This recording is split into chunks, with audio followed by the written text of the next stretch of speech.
Tanto así que logró acuñar el siguiente término: el mejor amigo del hombre es el perro, pero del urgenciólogo el buggy. Por favor, un aplauso para el doctor Basauri.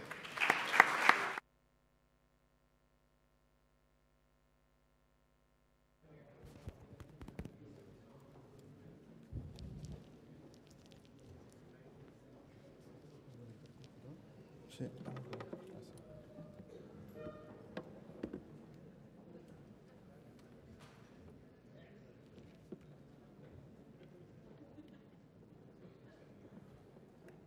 Ahí.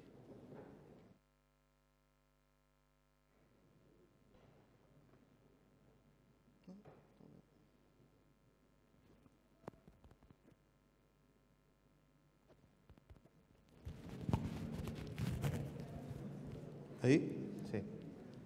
Bueno, al fin pude tener mi venganza con el escenario de la Católica, ¿ah? No como ayer. Bueno, entonces yo le voy a hablar algunos tips sobre el buggy. Yo creo que, en verdad, gastar tiempo hablando de lo increíble que es esta herramienta y a cuántos de nosotros nos ha salvado con vías aéreas difíciles desde los 40 años que ya lleva de su creación, está de más. Así que yo voy a hablar de algunas cosas importantes, como cuándo usarlo, cómo usarlo y lo más importante de todo, qué vamos a hacer cuando el tubo no quiere pasar una vez que hayamos enhebrado esa difícil vía aérea. Ya todos conocemos como el buggy, que es un dispositivo plástico de una rigidez intermedia que tiene la gracia de tener una punta que está cortada, angulada. Esta punta nos permite poder franquear una vía aérea cuando cuesta enhebrar un tubo con laringoscopías malas. Pero además de eso, tiene unas ventajas bastante importantes, que tiene unas marcas a los 10, 20, 30 y 40 centímetros, que nos va a ayudar a saber dónde posicionarlo mejor. Para los que no tengan mucha idea de cómo funciona esto, generalmente cuando uno hace laringoscopía y no tiene una buena visión, puede enhebrar, puede ir a la laringe con esto y posterior a eso, por ahí, poder pasar el tubo.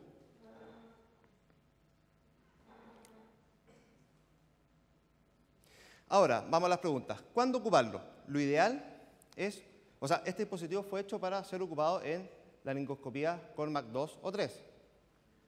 Pero hay algún pequeño detalle así con las laringoscopías CORMAC 3, ya que, por ejemplo, cuando tenemos una CORMAC 3B, donde se caracteriza por tener la epiglotis hacia posterior, en verdad algunos autores recomiendan no ocuparlo en ese caso o, por último, un solo intento mientras alguien va a una vía quirúrgica.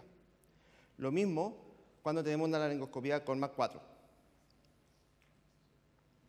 Pero en verdad, ¿por qué restringirnos solamente a esos dos casos si en verdad es una tan buena herramienta que la podemos ocupar en otras situaciones donde la laringoscopía es un poco más difícil, como por ejemplo inmovilización cervical o cuando queremos hacerlo rápido, por ejemplo en pacientes en paro? Además de eso, en cualquier minuto que tengamos problemas en poder meter el tubo en la laringe, mucho mejor usar un buggy, entre estar ahí intentando hasta que el paciente haga un paro hipóxico. ¿Cómo usarlo entonces? Lo ideal es, como les decía, hacemos la laringoscopía, ponemos el buggy, nos aseguramos que está en la vía aérea y enhebramos el tubo. Vamos ahora paso a paso. Primero, cuando hacemos la laringoscopía, lo ideal es nunca sacar nuestra visión del epiglotis y pedirle a alguien que nos pase el buggy. El que nos va a pasar el buggy igual tiene un rol bastante importante, ya que, si nos fijamos bien, la forma en que él lo presenta es muy importante. Si se fijan cómo pone sus dedos de esta manera. Mejor visto, por ejemplo, acá. Fíjense los dedos del ayudante. Al no afirmar el buggy, sino que hacer un lazo a través de él, nos permite que nosotros, al maniobrar la parte distal, vamos a tener toda la sensibilidad táctil y el movimiento fino para poder entrar en la laringe. ¿Cómo no hacerlo? Se fijan aquí, desato mi furia contra el residente que no afirmó la cola y me hizo tener que sacar el buggy de la vía aérea.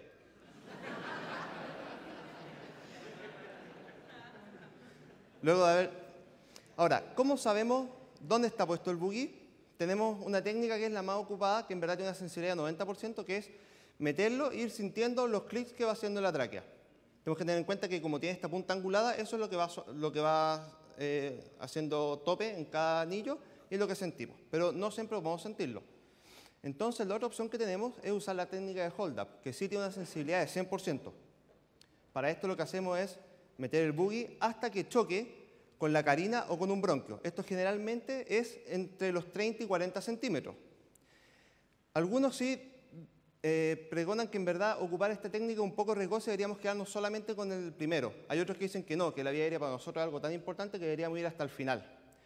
Tenemos que tener en cuenta que el problema es que cuando vamos a hacer el hold up podemos producir una sección de la vía aérea, por lo tanto cuando uno lo está metiendo hasta que choque hay que hacerlo despacito y con cuidado. Una vez que el tubo, una vez que ya estamos en la posición, tenemos que tener otras precauciones también, como por ejemplo cuando vamos a meter el tubo ya, tenemos que retirar idealmente hasta que el buggy quede a la marca de los 20 centímetros, o sea, retirarnos, depende de cuánto nos metimos, entre unos 10 y unos 20, de manera tal que cuando estemos enhebrando el tubo, no de manera inadvertida metamos el buggy más adentro y vayamos a seccionar. Por otro lado, también existen distintos tipos de buggy. Hay algunos fenestrados que son más rígidos que los típicos buggy, que también tienen un poquito más de incidencia de producir esta complicación.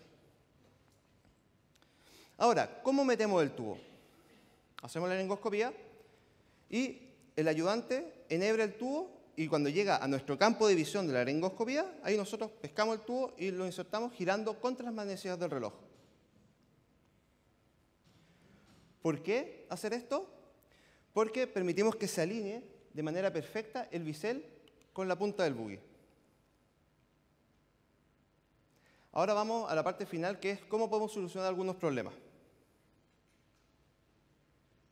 Tenemos aquí, por ejemplo, una vía aérea que lamentablemente el tubo no quiere entrar.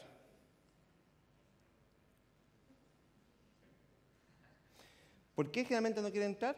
Por culpa de esta estructura, los recesos areoepiglóticos, que hacen que cuando vamos a meter el tubo, el bisel choque con ellos. Puede ser con eso o con las falsas cuerdas. Por lo tanto, si hacemos la maniobra de flip-flop, que esto de girar contra la manecilla del reloj 90 grados del tubo, permitimos que el bisel quede a las 12 en punto y entre fácil.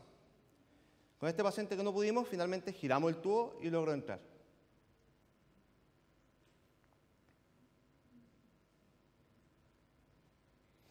¿En qué otras cosas podemos tener problemas cuando estamos pasando el tubo? Y generalmente cuando estamos recién en nuestros primeros usos con el buggy nos pasa, por la adrenalina y todo, que sacamos el laringo y vamos a enhebrar el tubo.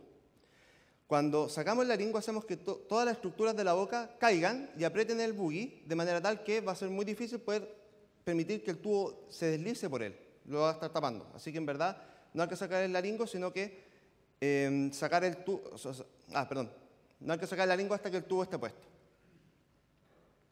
Otra de las cosas que podemos hacer cuando tenemos problemas es que nuestro ayudante esté ejerciendo demasiada presión sobre la laringe de manera tal que el tubo no quiera pasar porque está comprimiendo de manera externa esta. Entonces ahí lo que uno puede pedir es que el ayudante saque la mano, total ya enhebramos la vía aérea y nos va a permitir pasar el buggy. Y finalmente, cuando ninguna de esas cosas funciona, tenemos que recurrir a disminuir el tamaño del tubo. Tenemos que tener en cuenta que con los buggies para adultos, el calibre mínimo de tubos que podemos pasar es un tubo 6.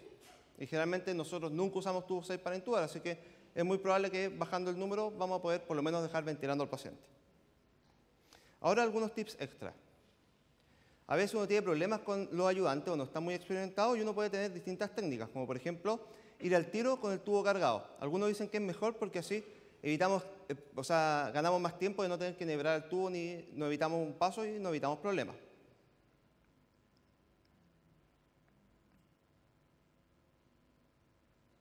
Otra de las cosas que podemos hacer también es usar el kiwi grip, que es idealmente con un guante de procedimiento. Yo llego y pesco el tubo y el buggy de una sola vez. Así ya me evito que ninguna persona me tenga que ayudar en algo. Y generalmente uno puede hacer la laringoscopía y finalmente es como algo que uno se atiende solo. Hace la laringoscopía, enhebra con el buggy. Una vez que enhebra con el buggy, suelta el pulgar, se estira el buggy y después uno empieza a avanzar el tubo. Y finalmente, cuando tenemos buggies que ya han sido muy utilizados o son buggies reesterilizables, que están demasiado blandos y latigudos, lo ideal es poder hacer este tipo de agarre de manera tal que la punta distal del buggy quede más rígida y además nos permite algunas ventajas, por ejemplo, cuando lo usamos asociado a videolaringoscopía, que tiene una hoja que es mucho más hiperangulada, de manera tal que al hacer este agarre, la punta distal del buggy queda mucho más hacia anterior que cuando lo tomamos normalmente. Eso sería todo y si tengo alguna pregunta o algo, y voy a subir la clase después.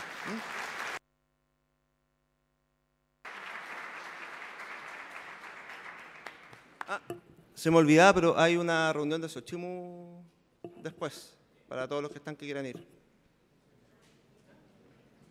Muchas gracias, doctor Basaure. Le damos de nuevo este fuerte aplauso.